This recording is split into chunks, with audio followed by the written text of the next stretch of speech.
Sir, so my question is to fixed income investors, although Indians, especially North Indians that I meet, a lot of my clients love gold, and not even love gold, properties, definitely real estate. So, there is a confusion, say in the state of matter, if I'll say to invest for next 5, 7 years more on financial assets. So what, again, the conviction, what are the 5, 7 ideas that you think there was a big bang reform in the last 5 years? Because of that, might be definitely companies are doing well. Promoters are now very serious about business. So it makes sense to put overweight on financial assets rather than physical assets still, because everything is going good. So it's a state of confusion for a lot of HNI investors. Okay, where I'm going to make a difference, and they are looking to advise on that, a decision making process. So what do you think, sir? We should overweight on financial assets more for 5 years, and what are the pointers that can derive a strong conviction to them that boss, stay put in this? So my feeling is that physical and financial both assets will do well. Okay. Real estate prices have remained stagnant or corrected over a period of time in most parts of India. Now, real estate is always location specific. But if we take a broad benchmark, over the last 5, 7 years, real estate hasn't gone up. In fact, it has come down. So certain parts where city is shifting, that will do very well in real estate, whether it's residential or commercial. I'm more familiar with Bombay, less familiar with Delhi. Whatever, But in Bombay, if you had bought properties in Ballard Estate, Flora Fountain, Nariman Point, they haven't done as well. But if you had bought property in Bandra Kurla Complex or Lower Parel, where the city shifted, where there was better infrastructure, property prices have gone up substantially. If you bought property in what was known as proper Mumbai, that is Churchgate, Churney Road, Marine Lines, and Grant Road and Bombay Central, compared to that, if you had bought property in Bandra, Khar, Santa Cruz, Andheri, they have done very well because city shifted from proper Bombay to suburban Bombay.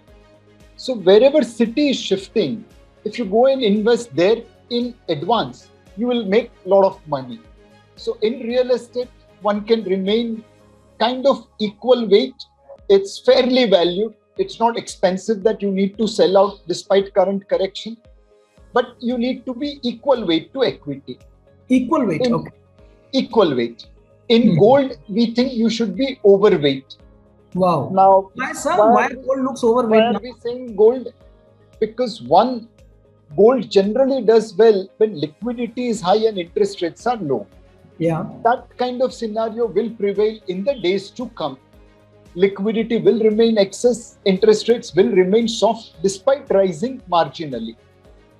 Number two, the countries like China, Russia will like to diversify their reserves from, dollar assets, yen assets to gold. Gold assets. US and China are on a collision course, and to keep $3.5 trillion in US dollar or other financial assets where US can influence, I'm sure China would like to diversify into gold. Number three, I think there is a reasonably good possibility that someone will monetize gold by launching cryptos backed by gold.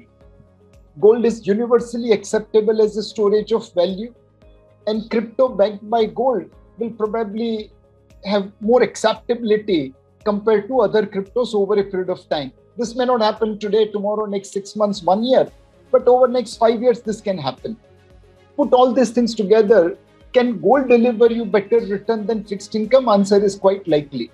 Wow. Now, when you're investing in gold, remember just one thing, that in India, gold carries 10% import duty. So what you buy for 100 is worth 110 in India. Yes. God forbid if gold duty becomes zero, you will lose 10% in one single day. So subject to that risk, one can invest in gold and be overweight there. And to the extent you are overweight gold, you will have to be underweight equity, underweight fixed income. Fixed income rates are rising. Most of the instruments will give you carry minus capital depreciation because of rising rates, and hence one can put more in gold and less in fixed income.